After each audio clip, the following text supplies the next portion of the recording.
Teori evolusi Darwin terbukti bukan asal mula kehidupan. Di video sebelum ini kan kita sudah bahas ya teori evolusi. Tapi masih menyisakan pertanyaan. Dari mana kehidupan pertama muncul di bumi? Tentu dari Assalamualaikum warahmatullahi wabarakatuh. Salam kenal di channel Ro'yu Mas Eri, yaitu channel yang berisi tentang Ro'yun atau opini saya tentang suatu hal. Langsung saja, kemarin kan kita sudah membahas mekanisme evolusinya ya. Ketika ditarik garis mundur, itu nyampe di satu titik yang namanya luka. Bukan yang itu, tapi luka itu singkatan dari Last Universal Common Ancestor atau leluhur universal terakhir. Dia itu bukan titik ujung kehidupan loh ya, tapi gini, dari genetika itu para ilmuwan itu mencoba menelusuri terus, nah ketemu ujungnya ya luka itu tadi. Jadi luka ini masih belum diketahui bagaimana terbentuknya. Tapi kesimpulan tentang luka ini didukung sama teori evolusi kimia. Teori evolusi kimia ini adalah teori terbaik yang ada saat ini untuk menjelaskan awal mula kehidupan yang ada di bumi kita ini. Teori ini dicetuskan sama Mbah Alexander Oparin sama Mbah John Haldane. Dulu awal bumi terbentuk, bumi itu mendingin. Terus terbentuklah gas-gas molekul sederhana seperti karbon dioksida atau CO2, hidrogen atau H, metana atau CH4, amonia atau NH3, sama uap air atau H2O di bumi ini. Terus terbentuklah laut dan gunung berapi waktu itu kan aktif ya. Nah, ketika aktif dia itu menguapkan gas-gas molekul senyawa tadi. Terus gas-gas molekul tadi itu bereaksi dengan sinar kosmis sama halilintar. Dan dari reaksi kimia tersebut terbentuklah subpurba. Terus Mbah Harold Urey itu menyempurnakan teori tersebut bahwa senyawa-senyawa anorganik tadi itu ketika dikasih energi dia akan berubah menjadi unsur dasar kehidupan, yaitu asam amino, habis itu glukosa, basa purin, yaitu bahan dasar pembentuk RNA sama DNA, terus sama asam lemak. Terus Mbah Stanley Miller itu melakukan eksperimen untuk menguji teori tadi. Di gambar ini, Mbah Miller memanaskan air sampai muncul uap air. Nah, terus uapnya ini naik ke atas. Belok kiri.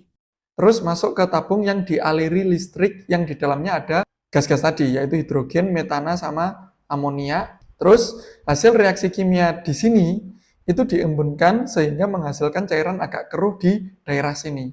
Lah, reaksi ini diputar-putar gini terus. Dan lama-lama cairan yang di sini ternyata terbentuk molekul-molekul berupa asam amino sebagai bahan dasar pembangun kehidupan. Terus basa purin, terus glukosa, sama asam lemak tadi. Sesuai sama hipotesis yang disebutkan di awal tadi.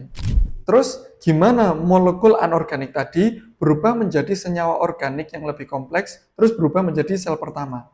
Nah, itu masih perdebatan. Tapi teori yang mendekati kebenarannya itu adalah teori evolusi anorganik. Jadi bahan-bahan tadi, yaitu asam amino, glukosa, asam lemak, sama senyawa nukleotida, itu berkumpul ke satu silikat gitu. Nah, silikat ini tadi itu dilindungi sama fosfolipid.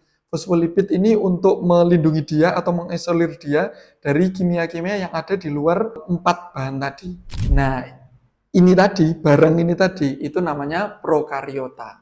Agak pusing? Oke, sebentar tak kasih contoh sederhana. Jadi kalau diurutkan, manusia ini terdiri dari beberapa sistem organ.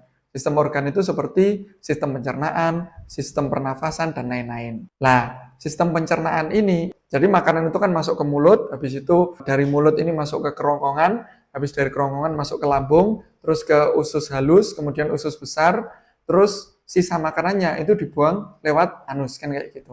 Nah, mulut, kerongkongan, lambung, usus halus, itu namanya sistem organ, yang sistem tadi. Dan sistem organ ini, itu kan harus ada organnya. Jadi kalau sistem organ itu, sistem pencernaan itu bisa jalan, itu harus ada lambung. Nah, lambung ini terdiri dari jaringan-jaringan. Jaringan-jaringan itu terdiri dari sel. Nah, di dalam sel itu ada inti sel. Nah, semacam sel yang tidak ada inti selnya, itu namanya prokariota. Nah, prokariota itu tadi, itu yang awal kali makhluk hidup tadi loh. Jadi setelah senyawa reaksi kimia itu makhluk yang awal terbentuk itu prokariota. Itu gitu. Lah, prokariota tadi itu berevolusi menjadi protobion. Kemudian protobion itu tadi berevolusi menjadi eukariotik. Tapi banyak ilmuwan yang ngomong kalau prokariota tadi itu berevolusi dari nenek moyang eukariotik sekarang menjadi lebih simpel. Jadi istilahnya simplifikasi gitu. Makanya para ilmuwan menyimpulkan kalau asal mula kehidupannya yang bisa dideteksi dari genetik loh ya luka tadi. Jadi proses untuk menemukan awal kehidupan itu masih menjadi misteri ya guys. Tapi yang harus disoroti adalah kondisi bumi itu harus cocok untuk terjadinya evolusi tadi. Terus gimana proses terbentuknya bumi sampai dia itu cocok jadi hunian makhluk hidup? Tentu dibahas di konten-konten berikutnya ya guys. Salamun ala man ittaba'al huda.